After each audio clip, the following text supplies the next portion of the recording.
మార్కాపురం, మదనపల్లెట 2 కొత్త జిల్లాలు, కొత్త రెవెన్యూ డివిజన్లుగా నక్కపల్లి, అద్దంకి, పీలేరు, మడకచిర. మంత్రివర్గ ఉపసంఘం సిఫార్సు, ముఖ్యమంత్రితో భేటీ, నివేదిక సమర్పణ. కొత్త జిల్లాల్లో 21 చొప్పున మండలాలు. మార్కాపురం, మదనపల్లె అనే 2 కొత్త జిల్లాలట, 4 ఏమో రెవెన్యూ డివిజన్. నక్కపల్లి ఒకటి, అద్దంకి, పీలేరు, మడకచిర. వాస్తవంగా జిల్లాలు ఇంకా ఎక్కువ పెంచుతారు అనుకుంటారు, తగ్గించినట్టుంది.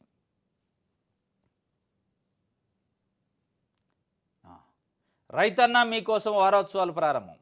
లాభసాటి సాగుకు పంచసూత్రాలు. ఈ పంచసూత్రాలు వీళ్ళు చెబుతుండ్రు. ఏంటి అవి అంటే, నీళ్ళు ఎట్ట పొదుపు చేయాలి, ఇది అట పంచసూత్రం. ఇదే మీరు చెప్పే పంచసూత్రం. ఫుడ్ ప్రాసెసింగ్ ఎట్ట చేయాలి, టెక్నాలజీని ఎట్ట వాడుకోవాలి, విదేశపై చెప్పేది మీరు. ఇది కాదు మీరు చెప్పాల్సింది. రైతన్న మీకోసం అని మీరు వెళ్తే వాళ్ళకి కావాల్సిన పంట గిట్టుబాటు ధర ఇవ్వండి, వాళ్ళకి కావాల్సిన సబ్సిడీలు ఇప్పించండి, వాళ్ళకి కావాల్సిన లోన్లు ఇప్పించండి, వాళ్ళకి రావాల్సిన ఇన్పుట్ సబ్సిడీయో ఇంకోటో వరద నష్టపరిహారాలు ఇప్పించండి. అవి కాకుండా మీకోసం ఉన్నవని నీళ్ళు ఎట్ట సేవ్ చేయాలో మేము చెప్తాం రండి, బిందు సేద్యం ఎట్ట చేయాలో మేము చెప్తాం రండి, ఫుడ్ టెక్నాలజీని ఆ టెక్నాలజీని ఎట్లా అగ్రికల్చర్ టెక్నాలజీని ఎట్లా యూజ్ చేసుకోవాలి, ఫుడ్ ప్రాసెసింగ్ ఇదే. ఇవి అడగట్లే వాళ్ళు. వాళ్ళు అడుగుతున్నది పండించిన పంటకు ధర, నష్టపోతే నష్టానికి నష్టపరిహారం, బ్యాంకు లోన్లు, కౌలు రైతులకి రైతు భరోసా, ఇవి అడుగుతున్నారు. అవి వదిలేసి పోయి వాళ్ళ దగ్గర రచ్చబండలో కూర్చొని ఏదో మేము ఇది మొత్తం మేము అవేర్నెస్ చేస్తున్నాం అంటే వాళ్ళకి లేని అవేర్నెస్ ఏంది, మీరు చేసేది ఏంది అక్కడ. రైట్. ఆంధ్ర ప్రభుత్వం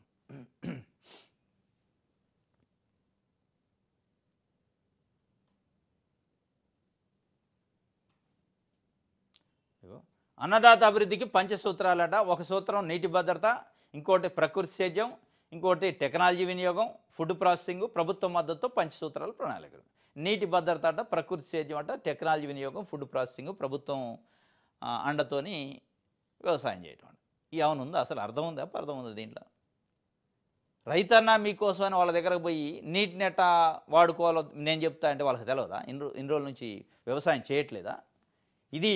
ఇది కాదు వాళ్ళు కోరుకుంటున్నది ఒకటి, మీరు చెబుతున్నది ఒకటి. మాట నిలబెట్టుకున్న డిప్యూటీ సీఎం పవన్, లక్ష్మీనరసింహస్వామి ఆలయ అభివృద్ధి పనులకు శ్రీకారం. ఐఎస్ జగన్నాథపురంలో 8,70,00,000 వసూలుకు పనులకు శంకుస్థాపనలో ఆలయ విస్తరణకు 30 ఎకరాల భూమి కేటాయింపు. ఉప ముఖ్యమంత్రి పవన్ కళ్యాణ్ ఇచ్చిన మాట నిలబెట్టుకున్నారు. ఏలూరు జిల్లా ద్వారకా తిరుమల మండలం ఐఎస్ జగన్నాథపురం శ్రీ లక్ష్మీ నరసింహస్వామి వారి దర్శనానికి వచ్చిన సందర్భంలో ఆలయ అభివృద్ధికి కృషి చేస్తానని ఆయన ఆలయ ప్రదక్షిణ మండప నిర్మాణంతో పాటు కొండపైకి రోడ్డు నిర్మింపజేస్తానని హామీ ఇచ్చారు. ఇచ్చిన మాట ప్రకారం ఆలయ అభివృద్ధికి 8,70,00,000 నిధులు మంజూరు చేయించారు. ఆలయానికి అనుబంధంగా అభివృద్ధి పనులకు 30 ఎకరాల భూమిని కూడా కేటాయింపు చేశారు. ఇది మాట నిలబెట్టుకున్నారట డిప్యూటీ సీఎం పవన్ కళ్యాణ్ గారు. ఆలయాల నిర్మాణానికి మాట నిలబెట్టుకోవడం కాదు, నిలబెట్టుకుంటే సంతోషమే. దీంతోపాటు మీరు సామాజిక న్యాయం పేరుతోని, మార్పు పేరుతోని రాజకీయాల్లోకి వచ్చారు. ఆ మార్పు ఏంది, ఆ సామాజిక న్యాయం ఏంది, ఎక్కడ మార్పు కనపడుతుంది అనేది చూపించండి. అది మాట నిలబెట్టుకోవాల్సింది. ఎక్కడ మార్పు ఏం కనపడలేదు. చంద్రబాబు నాయుడు గారు గతంలో ముఖ్యమంత్రి ఉన్నప్పుడు ఎట్లయితే ప్రైవేట్ కంపెనీలకు భూములు ఇచ్చిండో అదే ఇస్తాడు.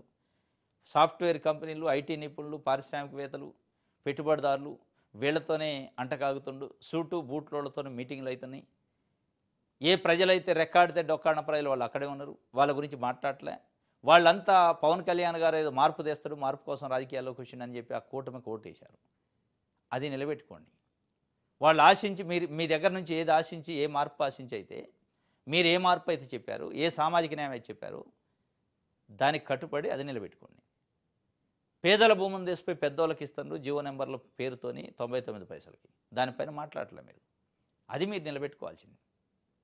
వందల వేల ఎకరాలు రియల్ ఎస్టేట్ కంపెనీలకి బిల్డర్స్కి ఇస్తున్నారు. దానిపైన మాట్లాడండి మీరు.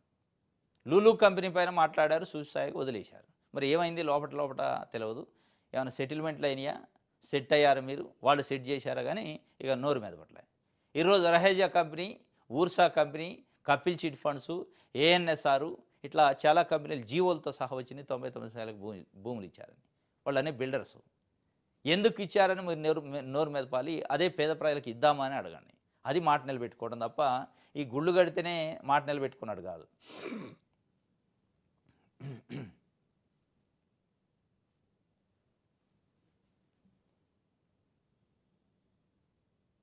రైట్. ప్రజాశక్తి చూద్దాం.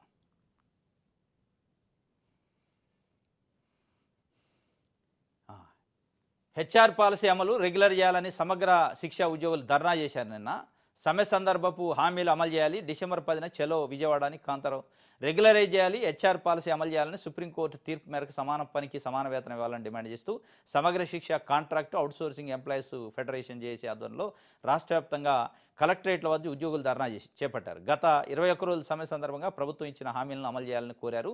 రాష్ట్ర విద్యాశాఖలో సమగ్ర శిక్ష ఉద్యోగులను విలీనం చేయాలని, పెరిగిన ధరలకు అనుగుణంగా అన్ని కేటగిరీల ఉద్యోగులకు వేతనాలు పెంచాలని, తమ సమస్యలు పరిష్కరించాలని పెద్ద ఎత్తున వాళ్ళు నిన్న అన్ని కలెక్టరేట్ల ముందు సమగ్ర శిక్ష ఉద్యోగులు, కాంట్రాక్ట్ ఉద్యోగులు, అవుట్సోర్సింగ్ మమ్మల్ని రెగ్యులర్ చేయాలి, హెచ్ఆర్ పాలసీని అమలు చేయాలి, సమ్మె సందర్భంగా ఇచ్చిన హామీలను నెరవేర్చాలి అని ప్రభుత్వంపై డిమాండ్ పెట్టారు. మరి ప్రభుత్వం ఏం చేస్తుందో చూడాలి.